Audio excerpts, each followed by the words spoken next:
Greetings all, Ferrariman601 here. This mod, before your eyes, has taken the Assetto Corsa world by absolute storm in recent weeks. It is, of course, the IER simulation's P13c. Now, this mod, throughout most of its development, flew completely under the cover of night, as nobody was really suspecting that somebody was going to be developing a Le Mans prototype car in 2019 for Assetto Corsa. Looking at the WEC, well, we've got new regulations starting to come in. The hypercar class, the era of LMP1 and LMP2, for the most part, seems to be nearing an end, at least in the World Endurance Championship. Of course, going over stateside into IMSA, things are a bit different yet again. But for the most part, this is a genre of race car that appears to have had its moment of glory and is now going to start fading out gracefully into the sunset of history. Not the case, though, when we're talking about Assetto Corsa and IER, this modding group, not quite as well known as some of the other big names in Assetto Corsa modding today. Of course, you've got your Race Sim Studios and VRCs of the world, and even your ASRs of the world. But what IER have managed to do with this car is not present something which is all-out attractive to your average sim racer in terms of the subject matter of the car. We're talking about a car that's from 2013. We're getting close to 2020 now. So the subject matter here by itself is quite dated, and if you're somebody who is really attracted by the allure of modernity, you want to see what is the latest and greatest out there, you want to get a sense of what these cars must be like to drive for yourself, well, no, this is not something that, on the face of it, is going to be all that attractive to you. However, this mod is a truly groundbreaking bit of absolutely meteoric progress for Assetto Corsa, which itself is a pretty old game by this point. Assetto Corsa first released out there in 2014. We're almost in 2020. We're talking about a game that is itself 6 years old. That is ancient history as far as any sort of PC gaming is concerned, and in the world of sim racing, well, we've got some plenty other things that have come out since 2014 with their own merits and demerits in their own rights. However, Assetto Corsa, like R Factor before it, is very unique in that we have some incredibly talented people in the modding community for this simulation who have managed to keep it unbelievably pertinent and current and, shall we say, habile in terms of overall operability since that 2014 release, and Assetto Corsa today, toward the end of 2019, has far more features than it ever had at the time of its initial 2014 release. And who knows for how much longer this sim may continue to survive and thrive as it still currently is. The case with this car by IER, International Endurance Racing Simulations, is no different. What IER have managed to do with this car is go into the architecture of Assetto Corsa and also combine that with the architecture of some very groundbreaking mods priorly released for the sim, and they've managed to overhaul the way Assetto Corsa treats car physics. Now, what do I mean by this? Well, from the IER website, and I quote here, they say that this mod is based on previous generation LMP1 regulations. The P13c represents the pinnacle of pre-hybrid prototype race cars. Okay, so a concession here to the subject matter, it is already dated. I continue. Its 600 horsepower, naturally aspirated 3.4-liter V8 propels the 890-kilogram chassis to over 200 miles per hour, and its wide front tires and immense downforce allow cornering at well over 3G. On the engineering side, now listen carefully, the car has a very wide setup window and performs well under many conditions, allowing drivers to more consistently perform at a high level. The P13c features numerous physics developments courtesy of the AC shader patch, new thermal models for the brakes and tires, an aerodynamic model, variable motion ratios in the suspension, engine maps, advanced traction control, and more accurate fuel consumption are only a few of the car's standout features, none of which previously seen in Assetto Corsa. There you go. They write 2 paragraphs on their official website about this car, and quite honestly, that's the only introduction that it needs. What we're talking about here in this car's overall package, well, Obviously, we have got ourselves an early 2010s Le Mans prototype car. Powering this thing, the 3.4-liter naturally aspirated V8 based on Honda's old IndyCar block, last seen racing in that series in 2011. So it is the V8 engine, no turbos, no V6s as IndyCar currently runs. This is the last of the naturally aspirated era for IndyCar. This car, its real-world analog, being the Honda Performance Development running under the Acura moniker, at least in North America, the ARX-01. That would be the ARX-01 Spec A through Spec E running the V8 engine in the real world. Well, you can see the connection to IndyCar there. However, what else do we have here?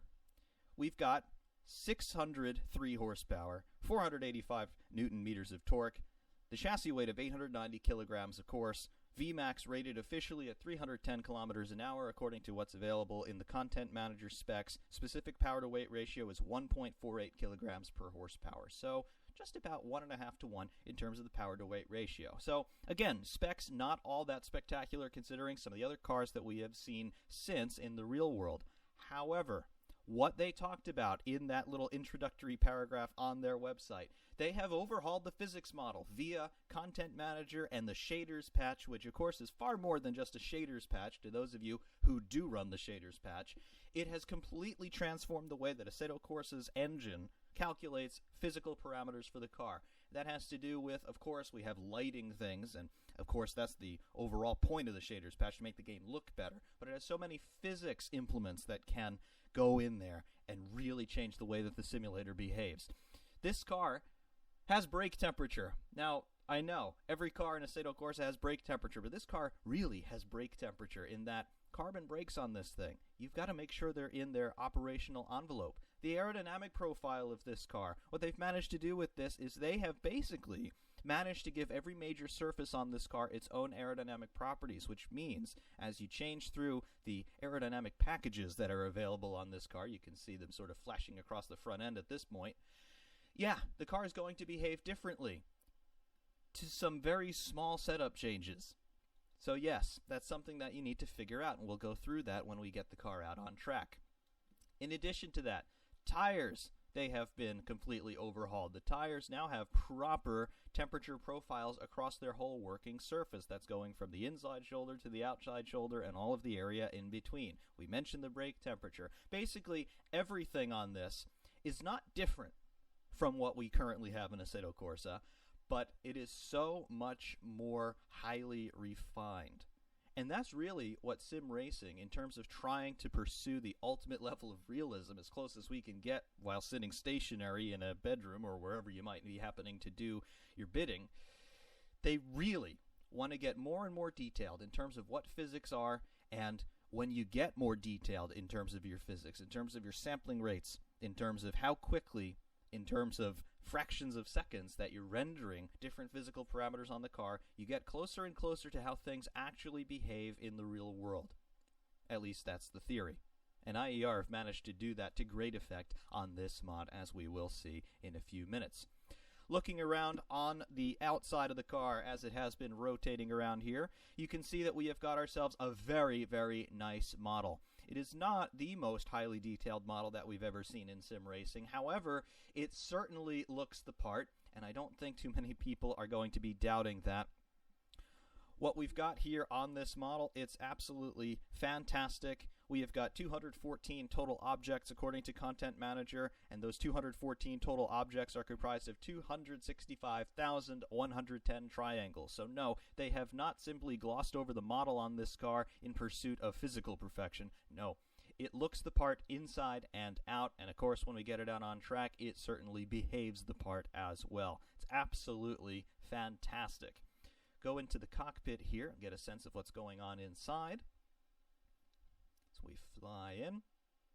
And there we go. This is more or less the view that we get when we are out on track. Of course, everything's switched off in here, but front and center we'd have a big LCD screen, and that's going to be showing us all sorts of different parameters on the car. It really shows us a lot of different parameters. We'll go through that once we get it fired up. You can see a track map of Spa. That belies where we're going to be taking the car next, but great detail in here. You got that funny looking steering wheel with all the buttons and rotary switches on it. To the lower right of that, we've got our brake balance adjuster there. The driver just reach over. To the left-hand side, there you go. All of your different switches for different ancillary functions on the car, things not directly related to driving it. You can see we've got turn signals on there, considering this is a prototype car that would be racing in endurance events and all weather conditions. So yes, mirror signal Maldonado, not really. Down there, we got a fire bottle, ECU box it looks like, some other telemetry boxes. In the driver's seat, we got seat belts, all kinds of great detail in there. And then, of course, the cockpit surround and the headrest. We have got some great carbon texturing, as we have basically come to expect from all mods of this particular genre. Back there, twin roll hoops, because in theory this is a two-seater car. However, great detailing inside and out, as we can see there. We've got our wing mirrors. We've got those luscious-looking fenders, replete with the louvers right on top for exhausting the high-pressure air so we don't get too much front-end lift at high speed. Good idea. We don't want to be doing any Mark Webber impersonations. But yes, absolutely fantastic stuff inside and out on this thing.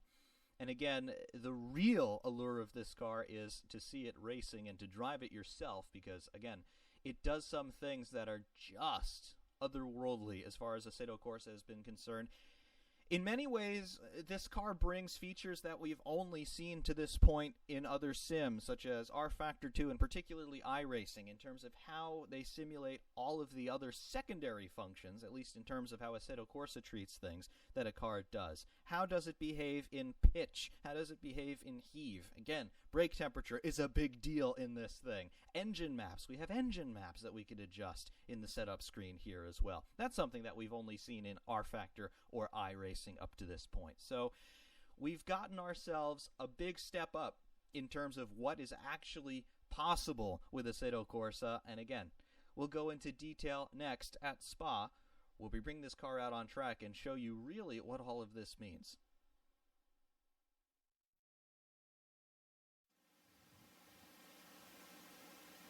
Welcome to Spa. Before we get out on track, of course, a look through the setup screen to show you what's going on in the menagerie of setup options available on the P13c.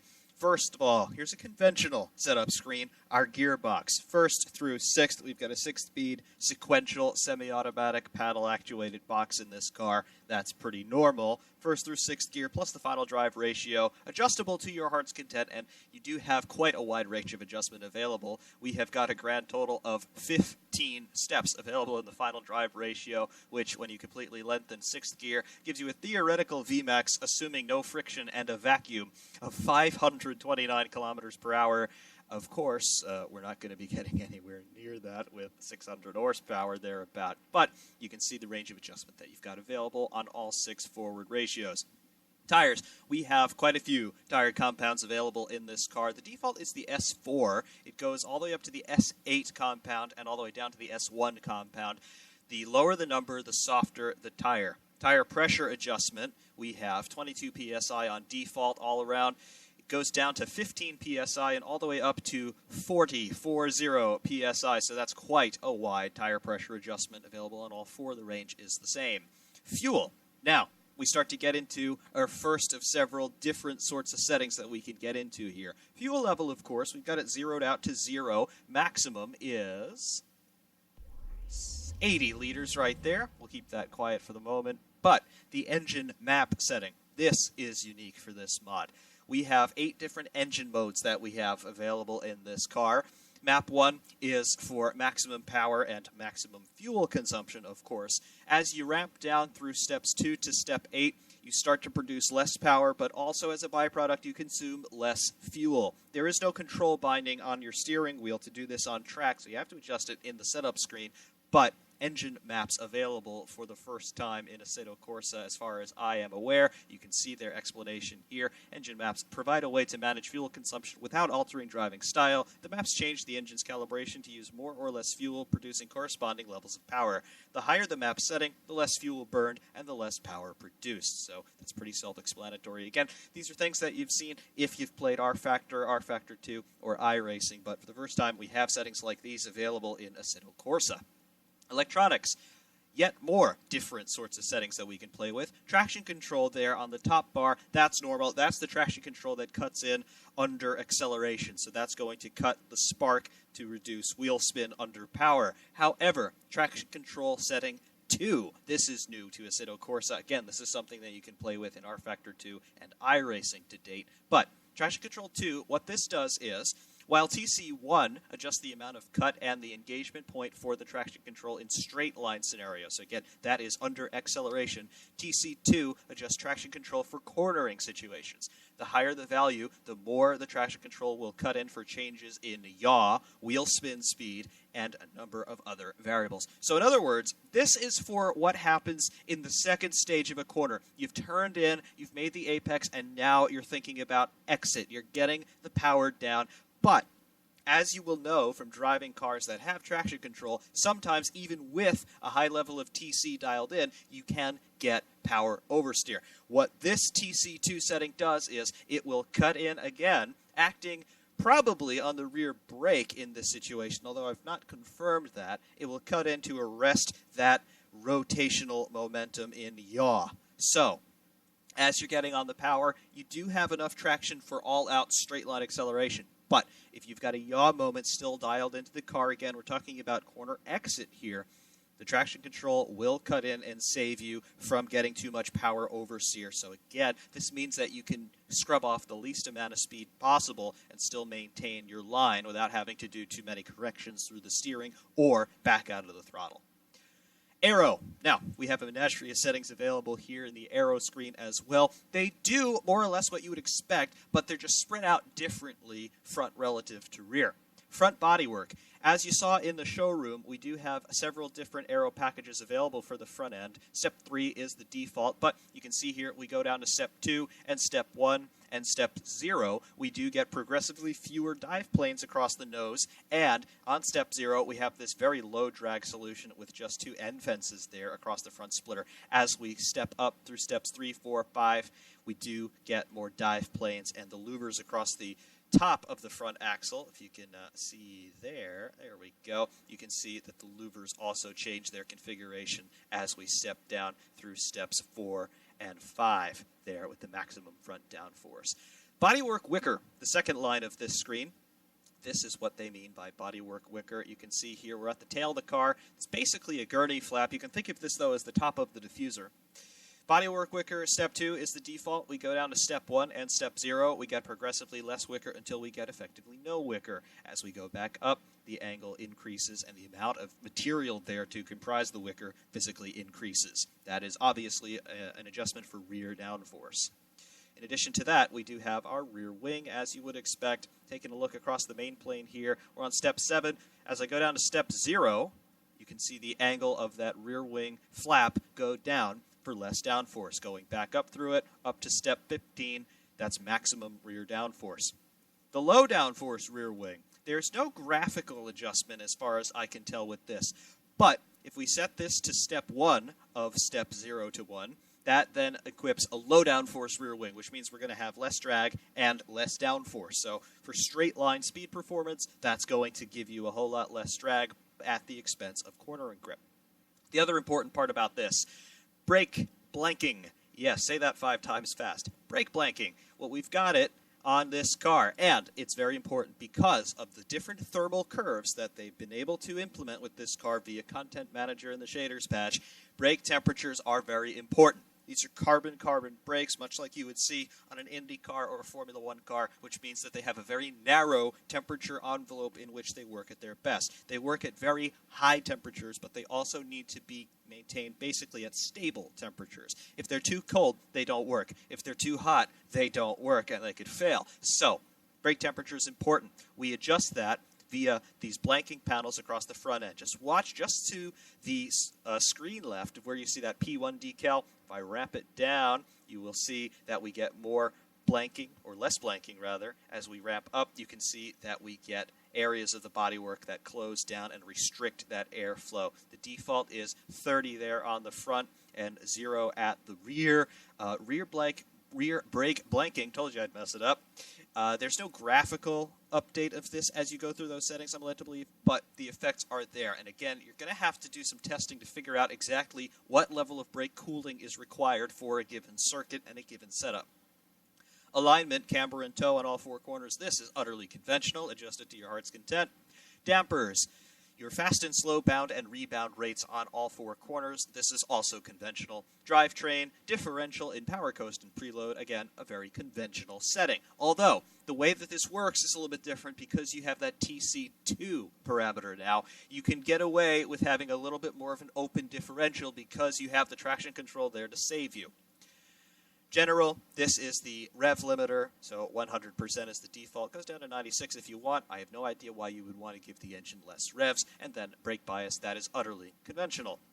Suspension, the advanced suspension settings, we have got our roll stiffness, front and rear, and then we have our bump stops in terms of the gap between the top of the suspension travel and the bottom of the bump stop on all four corners. Heave dampers here. This is where you really play with chassis dynamics. This car is very, very good in heave. It gives you great feel, as we'll talk about when we drive it, but this is where you adjust that heave damper. Again, heave talking about the vertical motion of the chassis as it goes up and down over undulations in the racetrack.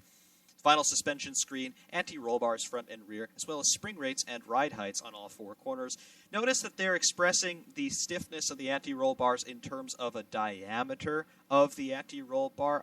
Believe this would be in millimeters. It's not, no, it's not labeled here, but I believe that would be millimeters in terms of the actual diameter of the cylindrical bar that is linking the two sides of the suspension for roll stiffness. But there you go. Pit stop strategy, utterly conventional. So, we do have some new settings, some old settings presented in slightly different ways, but we've got a lot of stuff to play with on this car, and it really does show as a complete package. We'll go back to default setup here, and we'll go into the cockpit. Now, in the cockpit, we've got a lot of things to take a look at. That LCD is now completely brought to life, and it's showing us all the information we could ever want.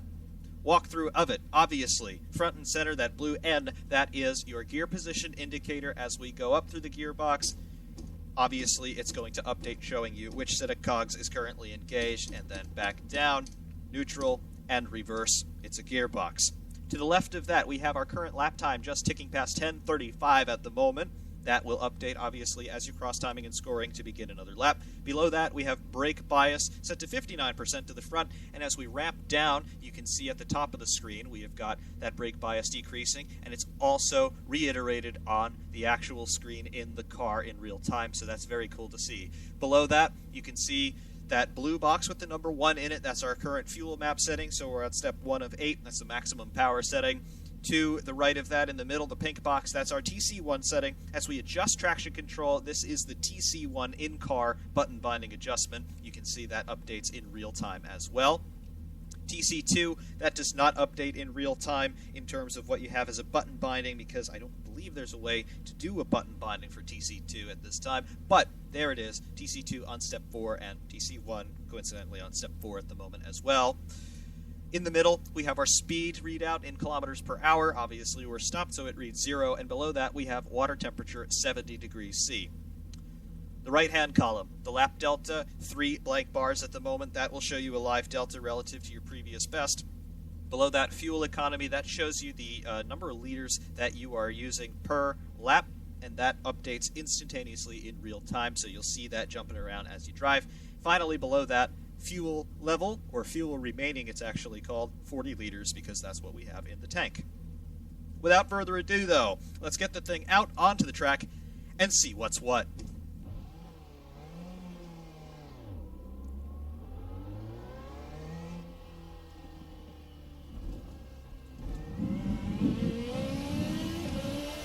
There we go. At more or less IndyCar spec, 3.4 liter naturally aspirated V8 coming into its element now as we go through Radio for the first time.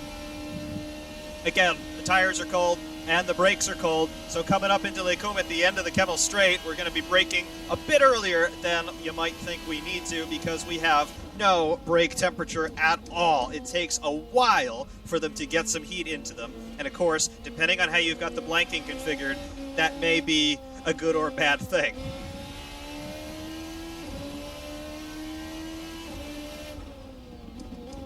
second big stop of the lap here. Still working on getting brake temperature and still working on getting front tire temps.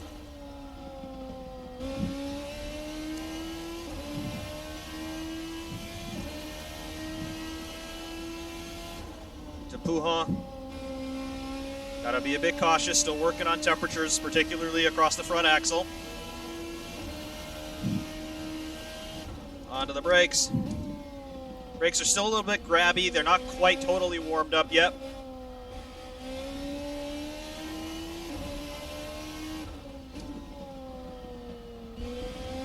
Coming up into Stavolo. Is this flat? Yep, it's flat already. And now back up through the original section, the remaining original section, still part of the racetrack. Into Blanchimont, this will be easy flat already. There you go. Brakes. You can see just how long you can stay at full brake before it'll start to lock. That's a combination of the brakes still being in warm-up and the downforce. The car has a lot of downforce. As IER talk about, it can do 3 Gs plus in high-speed corners, so it's got a lot of grip, lots of force pushing those tires into the tarmac. But just as in a formula car, as the speed drops, the downforce drops, and you got to come off the brake.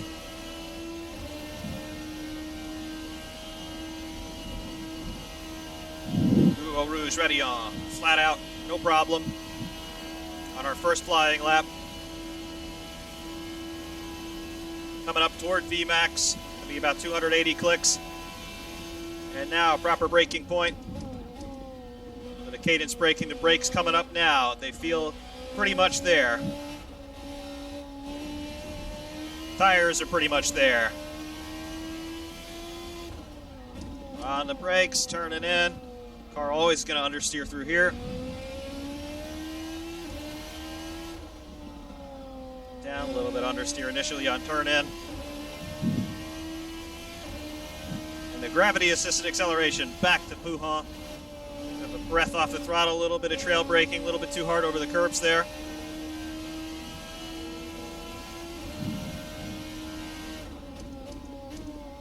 Fania chicane. Always a challenge to get a car's attitude properly situated through here, particularly the first part of it. There we go. Now this is starting to come to me, which means we can now start to speak representatively of how the car behaves.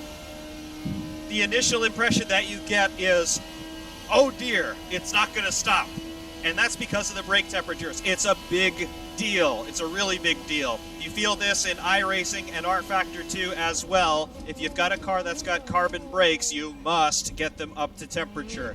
That's the same deal here. If the brakes are not inside their temperature window, they're just not going to work very well, and you will know all about it when you have a date with the barrier. So, get the brakes up to temperature, get them working, take a lap or two to be very conscious of building temperature in the brakes, particularly the front brakes.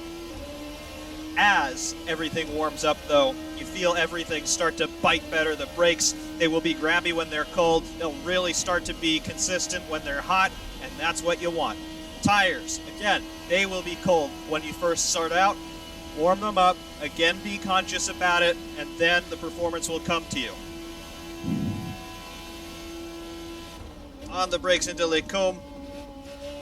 When the brakes are working, they're very good, obviously. You get decent feel. It is easy to get into a lockup across the front axle, even at somewhat higher speed, so cadence braking, definitely your friend in here. Initially start out pretty much at full brake and then progressively ramp off as the speed drops, and of course if you've driven open wheelers for a while, you know exactly how to do that. Through high-speed corners such as Puhan, car feels very stable. The center of pressure here on default setup is dead smack in the middle. Everything reacts very predictably. The car on default is ever so slightly biased to understeer on initial turn-in. However, that can very quickly turn to oversteer if you carry a little bit too much speed into a corner. So just be mindful. Again, it's still a car. Laws of physics still apply. For flat-out corners like this, no problem. Dead straight neutral. It'll do that all day long.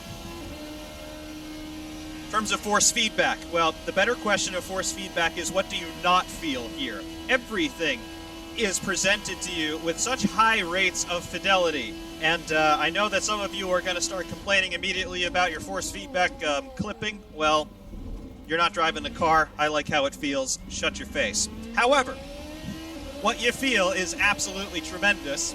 Every little bump, every little divot and rut in the road, the curb effects, it's all there. You have absolutely no doubt at any given instant where each corner of the car is.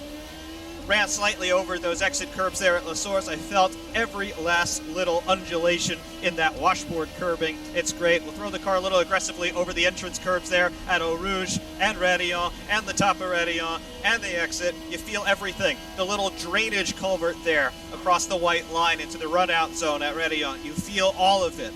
Everything is so direct and so communicative. You know exactly where the car is at all times. I hit the edges of the curb there on the approach to Les Combes. Felt that. It unsettled the front end ever so slightly. Again, everything is there. You feel it before you see it. Through understeer, you feel the front axle get light. You feel the tires trying to hunt for grip. It's all so communicative.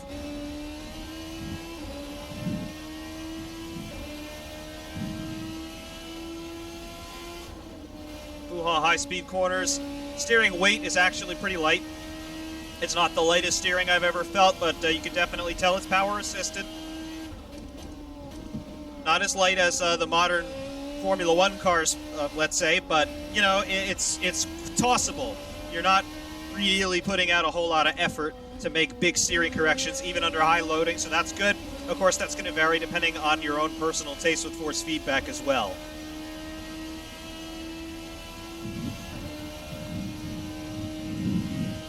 All of it combines the neutral aerodynamics, the great force feedback, and once they're up to temperature, very consistent tires and brakes. All of it combines to make a very stable platform, which is going to be great for long-run pace, which is exactly what this car is designed for.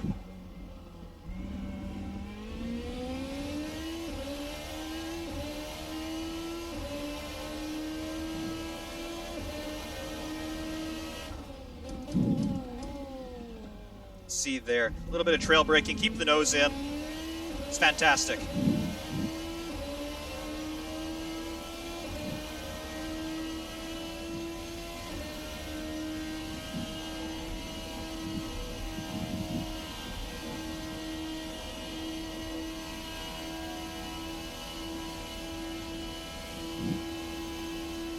All the instrumentation in the cockpit, it is very well appreciated.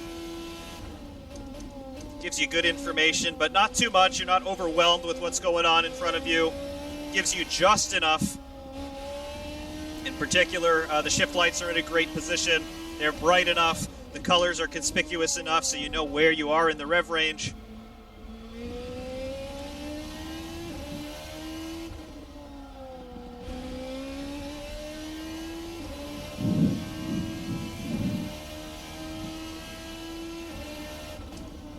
Really, from the overall presentation, the ergonomics aspect, and you know, ergonomics in sim racing is an interesting discussion, but ergonomics in terms of what your eyes need to be looking at, the eye movements you need to make to get data, it looks good.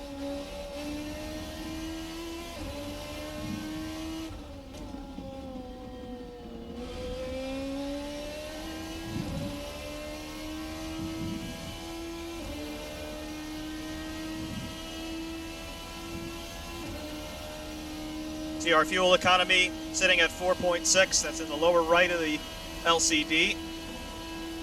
And again, that is an instantaneous real-time adjustment. So that does change as you're driving. Gearbox there. Auto blip on the downshifts and an auto cut on the upshifts, so no stabbing at the gas. It's all very good. As we come into the pit lane here, you can see the two red lights flashing in the upper corners of that display. That just shows you that the pit lane speed limiter is active and that the two rear flashers are also active. Do a pit stop here and just show you what that looks like.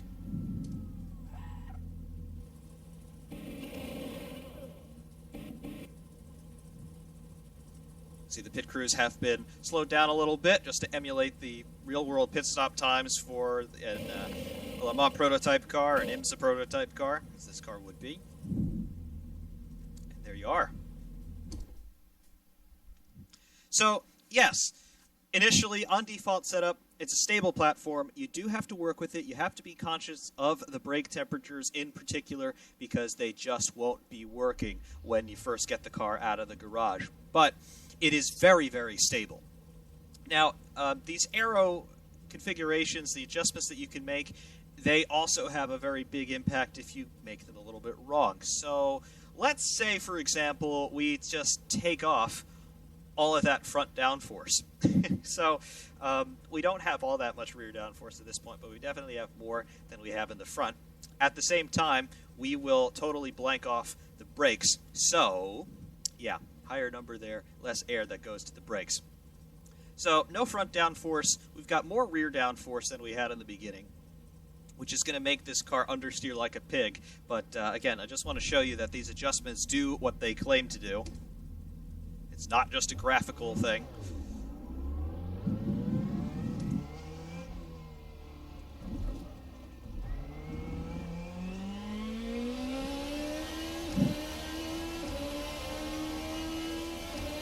We'll actually have a little bit less straight line speed despite having less front downforce. Let's see. Eau Rouge and Rayon still flat.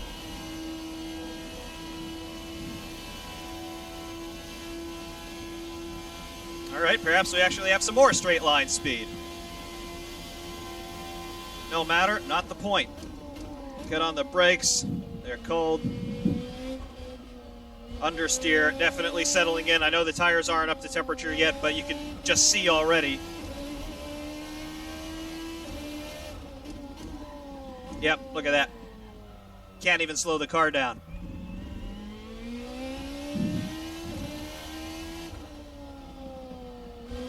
Yep. There it is. Can't really attack the racetrack in any appreciable or useful way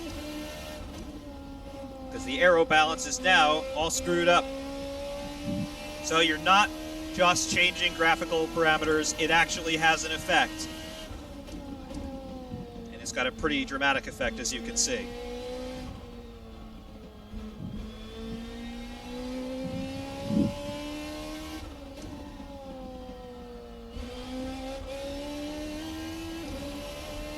Is this still flat?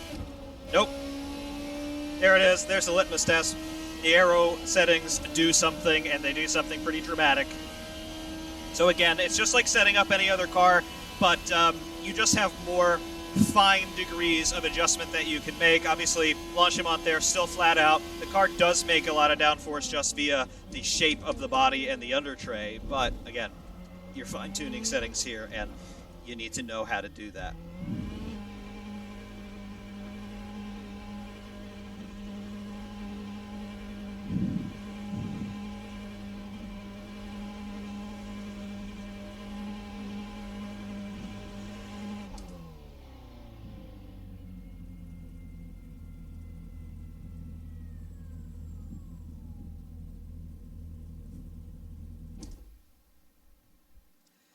Back to the pits here. We will put a little bit more of an all-out maximum attack setup on the car. There we go. Soft as possible tires. Take a little bit of fuel out.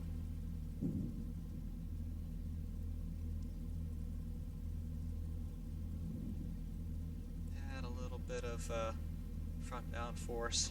Not all that much. Open up the differential a little bit, power and coast. Preload, you get it to negative preload, which I'm not entirely sure what that will do. 0 or low values make the car agile for initial turn-in. Can also make it nervous or lose traction if driven very abruptly. Let's go for -5. I don't know how you can have a negative torque applied, but apparently you can.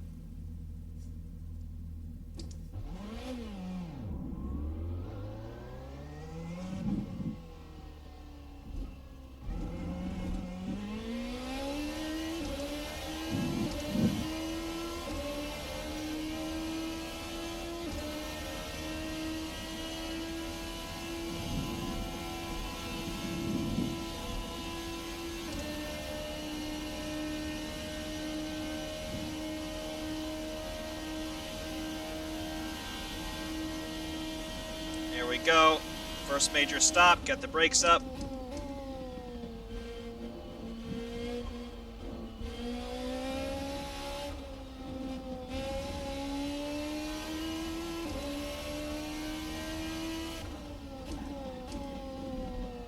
There we go, making that corner this time.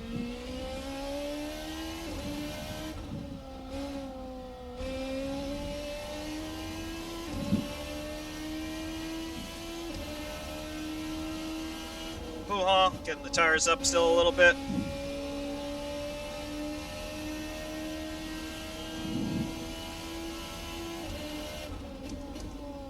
Find your chicane. A little bit of initial understeer will make the second apex a lot better.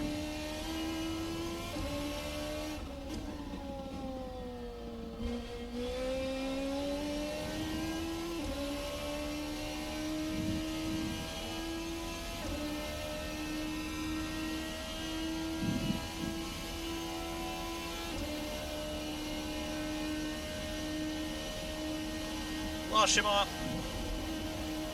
Hard over those apex curves you really don't want to touch, but again, the car is pretty compliant over the curbing.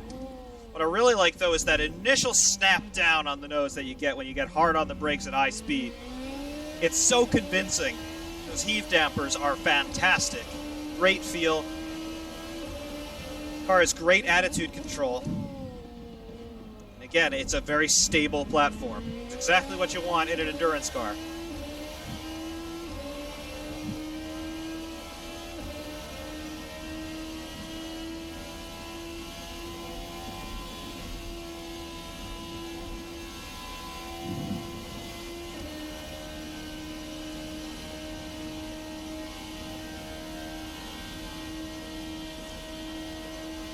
Straight, wait for it, brakes. Very nice. Very good response on initial turn in with a little bit of trail braking.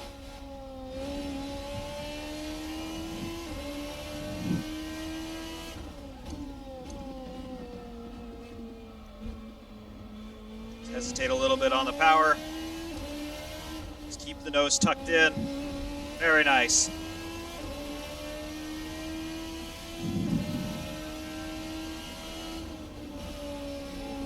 Great initial turn-in response.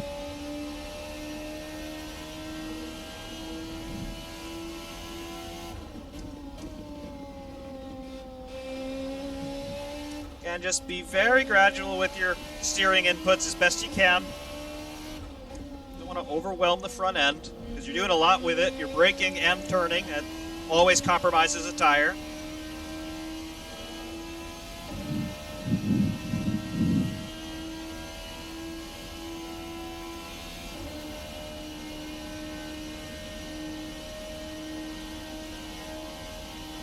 But as everything is warmed up and the aero starts to work and the car hunkers down, it is tremendously confidence-inspiring. It's stable. It's consistent. It's really everything you want in an endurance car. And of course, just for the more superficial attributes, it's got an IndyCar engine in it. Got a 6-speed sequential box. It's everything that made motorsport cool in the 2000s era, really. There's not too much to be criticized about that.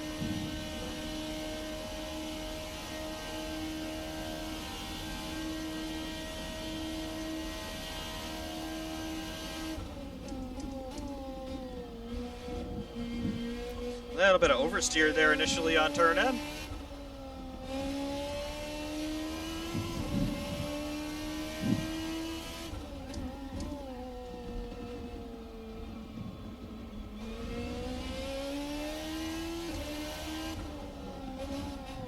Look at this.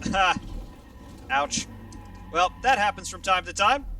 Again, the car just eggs you on. It wants you to find its limits, and we found its limits there.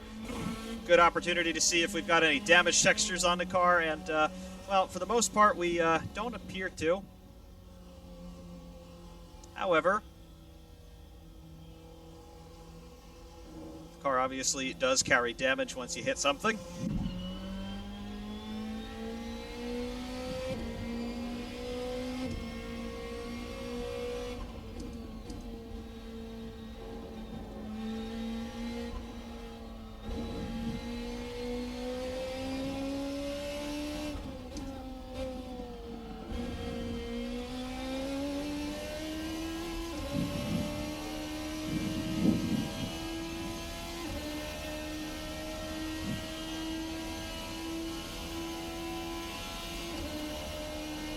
come back into the pits.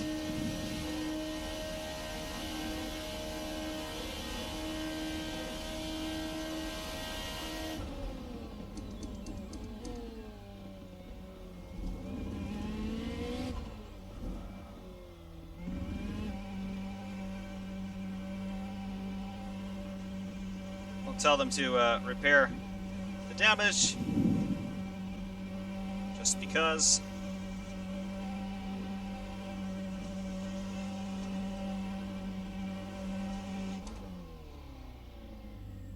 Bring it to a stop. And there you go.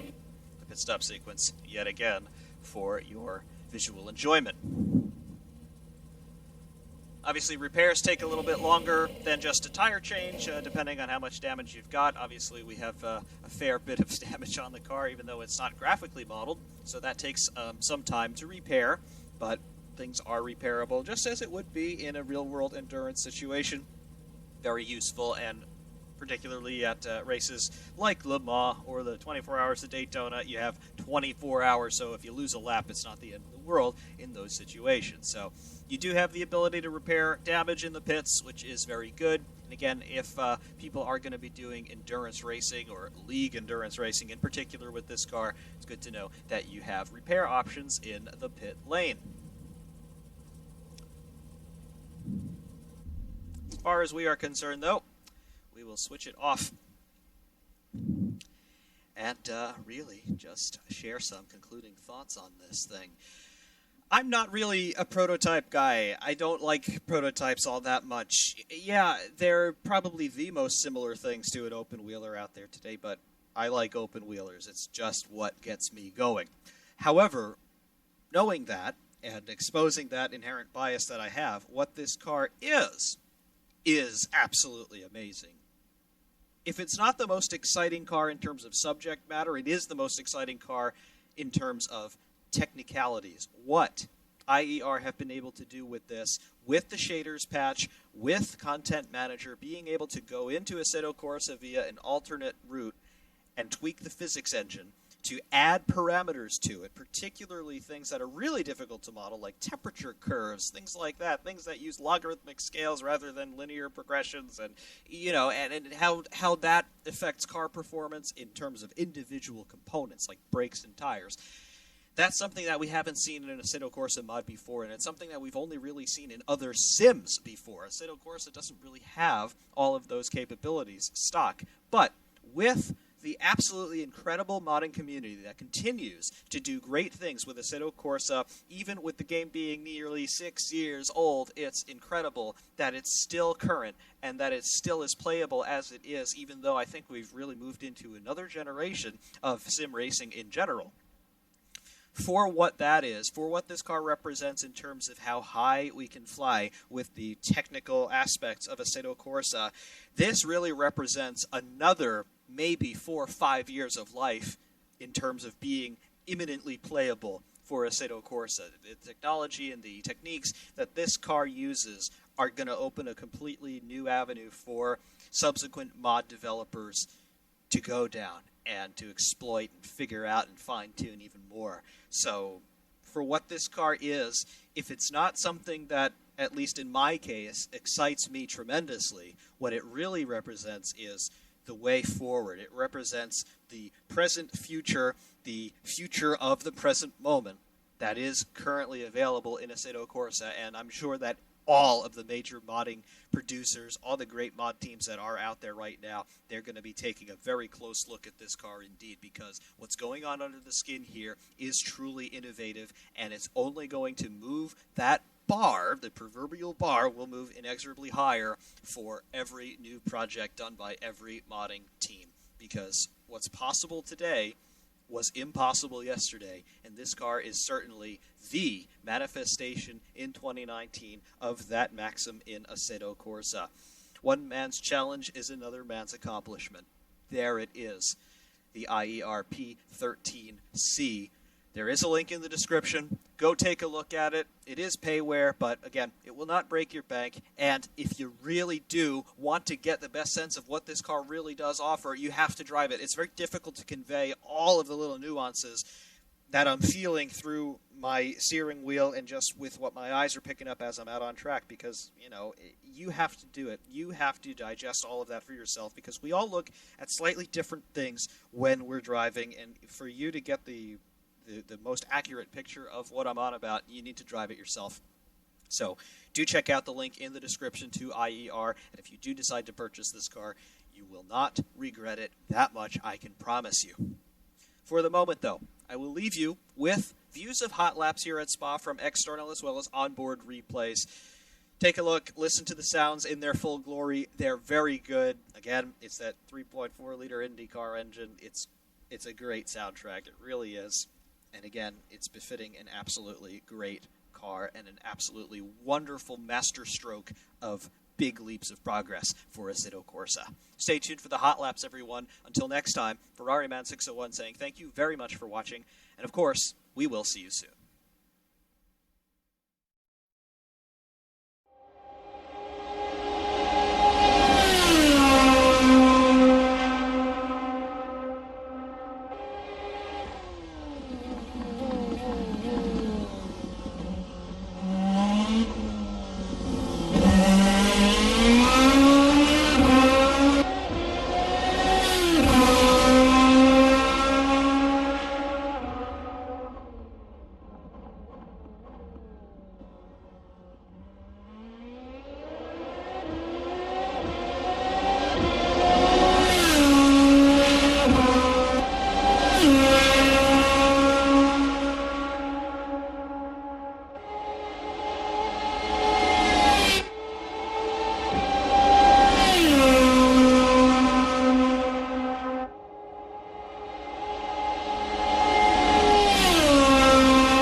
Yeah.